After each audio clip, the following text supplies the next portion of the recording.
Bonjour, dans notre dernière vidéo, nous avons vu comment utiliser la barre d'outils Quick Design Meuble pour ajouter des panneaux dans un meuble.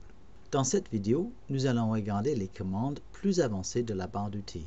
Notez que cette vidéo est destinée à la présentation des barres d'outils Quick Design et ne donne qu'un aperçu rapide de chaque commande. Pour plus de détails sur l'utilisation des commandes, veuillez regarder les autres vidéos sur notre site.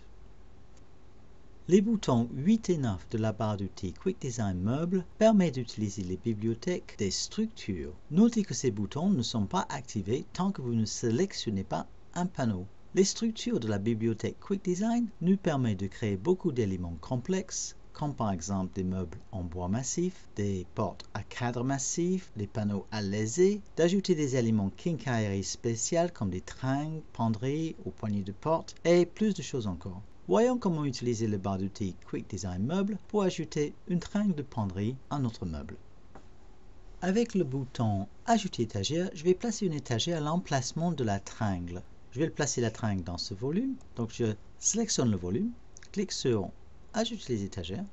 Je vais choisir le type d'étagère, étagère 4 tringle, et lui donner une distance depuis le haut de ce volume, en cochant distance depuis le haut, et en insérant une distance de 100 mm. Quand je clique sur OK, Polyboard place une étagère.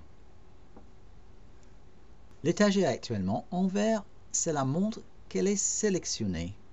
Comme elle est sélectionnée, dans la barre d'outils Quick Design Meuble, le bouton Appliquer une structure de la bibliothèque est activé. Si je clique sur ce bouton, Quick Design ouvre la bibliothèque des structures. En faisant descendre la liste des différentes structures, je peux trouver la structure Tringle. En double-cliquant sur Tringle, Polyboard transforme l'étagère en tringle de penderie. On peut aussi voir notre meuble en 3D en cliquant sur le bouton de visualisation 3D. Et on voit le tringle de penderie qui apparaît. Si je regarde la liste des billes dans le programme, on peut voir que la tringle de penderie apparaît dans la liste des matériaux en barre. On sélectionne le tringle. On peut voir que le bouton maintenant Supprimer la structure est activé. En cliquant sur ce bouton, le tringle redevient un panneau. Je peux maintenant lui appliquer une autre structure parce que le bouton Appliquer une structure à la bibliothèque est maintenant devenu actif. Si je reclique le bouton Bibliothèque des structures et je souhaite maintenant mettre une tringle avec des cintres. Je sélectionne Tringle plus cintre en double-cliquant dessus. Si j'appuie sur le barre espace pour passer dans la visualisation 3D, on peut voir maintenant que nous avons ajouté des cintres à notre tringle de penderie. Le dixième bouton de la barre d'outils Quick Design Meuble s'appelle 3 multipentes. En cliquant sur ce bouton, Polyboard ouvre une boîte de dialogue qui permet de donner à le haut du meuble des formes en pente. La ligne ici représente le haut de notre meuble. En cliquant sur un point, il est possible de le tirer vers le haut ou sur le bas.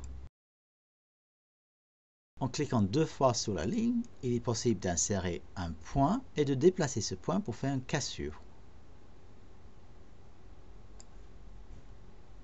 En cliquant OK, Polyboard met à jour notre meuble. On peut voir que l'ensemble des pièces du meuble sont recalculées selon les pentes du haut de notre meuble.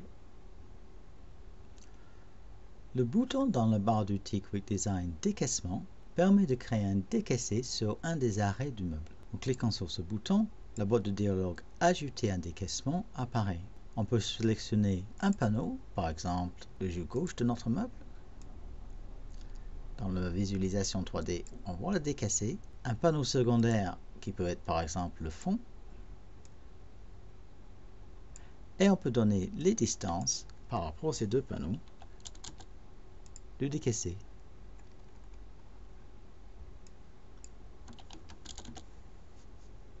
Quand je clique sur OK, Polyboard crée le décaissé dans notre meuble.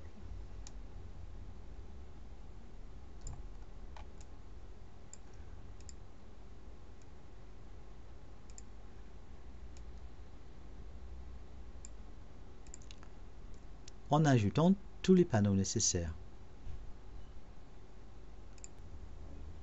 Le bouton Forme libre de la barre d'outils permet de modifier le plan de votre meuble. En cliquant le bouton Forme libre, Polyboard ajoute à la liste des propriétés une section qui s'appelle Forme. En cliquant sur le bouton Éditer, il est possible de modifier la forme générale de notre plan de meuble. Il est possible de cliquer sur un point et de modifier sa position. Il est aussi possible de cliquer sur un des côtés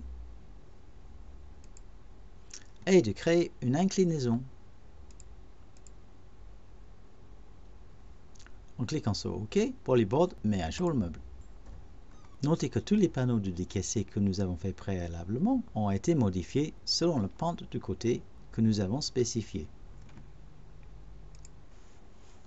Pour l'instant, nous n'avons pas de quincaillerie dans notre meuble. On peut voir cela si je fais un éclaté du meuble et on voit que nous avons des panneaux qui sont juste aboutés. Pour placer rapidement des quincailleries, cliquons sur le bouton Lien de fixation dans la barre d'outils Quick Design Method. Ici, je peux choisir une façon d'assembler notre meuble. Prenons un assemblage avec Minifix Tourion. En appliquant cette méthode sur notre meuble, Polyboard met automatiquement en place les différents quincailleries nécessaires pour construire ce meuble. On peut voir que Polyboard a mis automatiquement en place des minifix avec des tourillons sur le caisson, des tourillons pour les étagères, les taquets d'étagères pour les étagères mobiles, les percements pour les coulisses de tiroirs et les percements pour les charnières de porte. En cliquant dans la barre d'outils Quick Design Meuble, liste des liens de fixation, Polyboard fait la liste de l'ensemble des panneaux et les différents liens de fixation entre les panneaux. En sélectionnant un des assemblages de panneaux, par exemple la porte avec la cloison verticale, on peut voir les quincailleries qui ont été posées entre la porte et la cloison verticale. On peut ici modifier facilement les charnières et aussi individuellement chaque charnière, modifier son emplacement ou carrément l'éliminer.